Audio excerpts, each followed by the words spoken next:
Ces derniers temps, il y a une question qui me traverse souvent l'esprit, qui est euh, est-ce qu'on peut s'aimer malgré le fait d'être rejeté par tout le monde? Alors, le rejet, c'est quelque chose qui est pas facile à vivre, hein, c'est pas cool. On est, quand on vit ça, on se remet en question, on doute de soi, on se remet, on analyse toute notre personne, notre valeur, on se dit qu'on n'est pas assez intéressant, pas assez intelligent, pas assez bon pour les autres. Et ça fait encore plus mal si on s'est attaché à la personne qui nous a rejetés. Et je pense que il est tout à fait possible de s'aimer, d'avoir de la compassion pour soi, tout en étant rejeté. Le rejet ne dit rien de toi en tant que personne. Le rejet te donne des informations sur la personne qui t'a rejeté. Ça veut juste dire que l'alchimie ne prend pas, l'intérêt n'est pas là, et que l'autre personne voilà, ne se voit pas en relation avec toi, tout simplement. Et toutes les surinterprétations qu'il y a autour de cette histoire-là, c'est toi qui les crées en fait. Les pensées du genre je ne suis pas assez bon, je ne mérite pas d'être aimé, je dois changer pour être aimé par cette personne, il faut que je me venge, je dois faire du mal à cette personne pour qu'elle ressente ce que j'ai ressenti.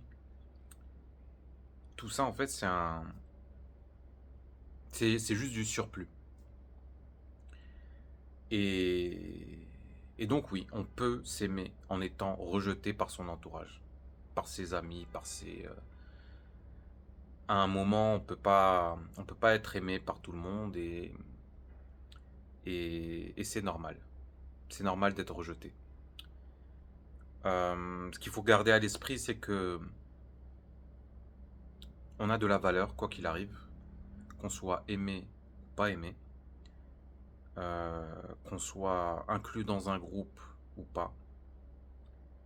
Notre valeur reste et rien ne peut la diminuer. Alors ce besoin d'être aimé, bien sûr, il vient de blessures émotionnelles, de carences affectives.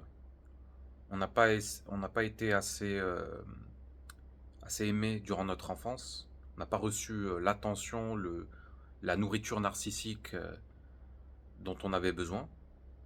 Et donc on va essayer de combler ce manque-là euh, de plusieurs manières, dont l'approbation des autres. Donc on va chercher l'amour à travers le regard de l'autre. Mais, euh, mais la réalité, c'est qu'on peut s'en passer. Alors quand je dis ça, je ne suis pas en train de dire que l'humain n'a pas besoin de l'autre. L'humain est un être social, donc on a tous besoin euh, de créer des liens profonds, etc. Mais le rejet n'est pas, euh, n'est pas un truc à éviter coûte que coûte. C'est-à-dire que c'est pas quelque chose qui va nous diminuer.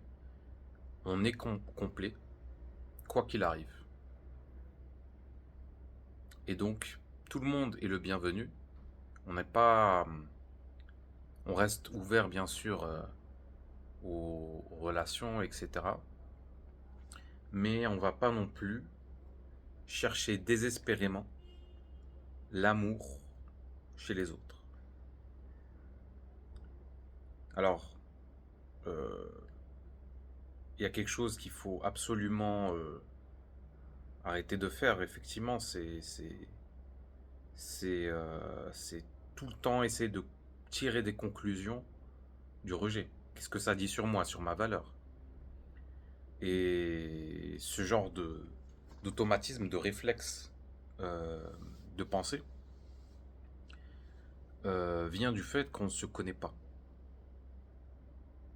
Donc il faut passer du temps avec soi-même, observer un peu son fonctionnement,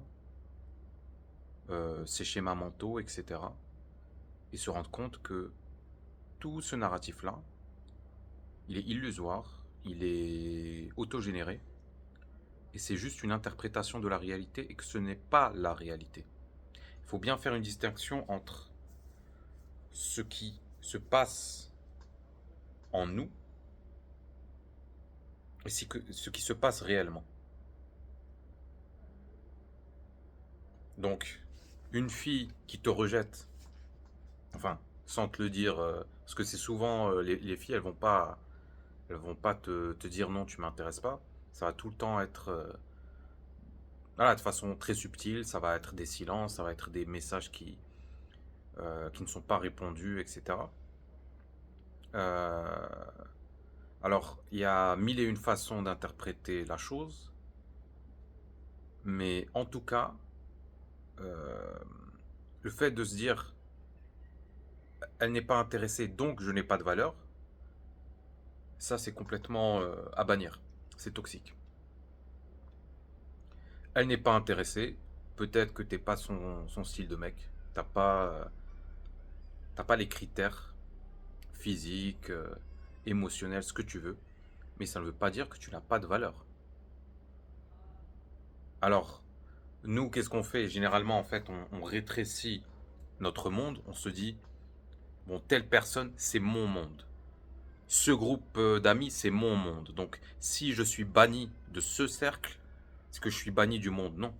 Le monde est bien plus large que ce qu'on pense. Et la fille qui t'a rejeté ou le groupe d'amis qui t'a pas inclus dans son cercle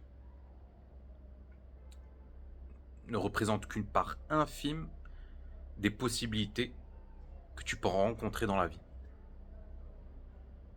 Des filles, on a plein. Des clics d'amis aussi. Et donc, il faut prendre du recul par rapport à ça. Si tu n'arrives pas à t'intégrer dans un groupe, si on t'a pas inclus dans un groupe, c'est juste que ça ne matche pas, c'est tout. Mais avec un autre groupe d'amis aussi, ça peut le faire. Donc en fait, il faut juste trouver sa tribu. Trouver la fille avec qui ça va matcher mutuellement. Donc, euh, donc voilà. Et très souvent, en fait, on veut être aimé, non pas pour être avec la personne, parce qu'on très souvent, la personne, en fait, on projette sur elle des choses qui sont complètement imaginaires et on va créer un rapport euh, d'acheteur-vendeur, tu vois. On va mettre la personne sur un piédestal et on n'aura plus du tout voilà, cette horizontalité qui devrait y avoir dans toute relation en fait. Donc voilà, il faut prendre du recul par rapport au rejet. C'est pas parce qu'on te rejette que tu ne mérites pas d'être aimé, que tu ne mérites pas d'être accepté, que tu es une mauvaise personne. Non, c'est juste que ça matche pas, c'est tout. Et c'est ok. C'est ok d'être détesté ou d'être que les gens soient indifférents par rapport à toi. C'est leur droit aussi. Donc voilà, c'est tout ce que j'avais à dire. N'hésite pas à me mettre un petit like, un petit commentaire. Moi, en tout cas, ça m'encourage à faire plus de vidéos. Voilà. Merci de m'avoir écouté et à la prochaine.